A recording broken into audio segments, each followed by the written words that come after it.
gabungan TNI Polri. Kota Palembang dalam beberapa bulan ini dilanda kabut asap.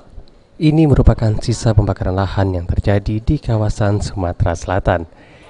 Pembakaran lahan memiliki dampak yang berbahaya untuk kesehatan warga. Dan untuk tahun ini kebakaran lahan sangat parah dibanding tahun-tahun sebelumnya, hingga terkesan pemerintah kurang serius mengatasinya.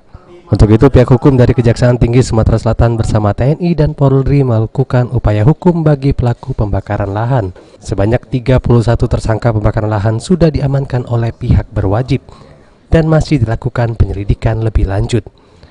Diungkapkan oleh Wakil Kepala Kejaksaan Tinggi Palembang, Hari Setiono.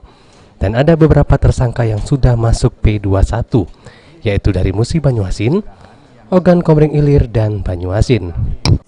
Tadi disampaikan, kita sudah sama-sama ikuti, data kami awalnya 30, tetapi tadi dari Polda menyampaikan ada tambahan 1, barangkali mungkin yang baru terjadi barangkali ya, sehingga anggaplah total menjadi 31 perkara.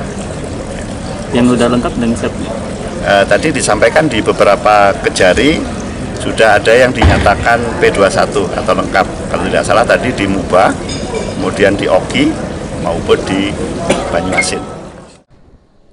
Harapannya baik pelaku perorangan dan juga pelaku pembakaran lahan dari perusahaan korporasi akan dilakukan upaya hukum atas tindakan mereka yang melakukan pembakaran lahan demi keuntungan mereka.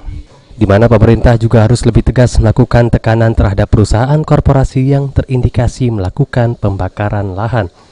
Mardiansyah, PAL TV.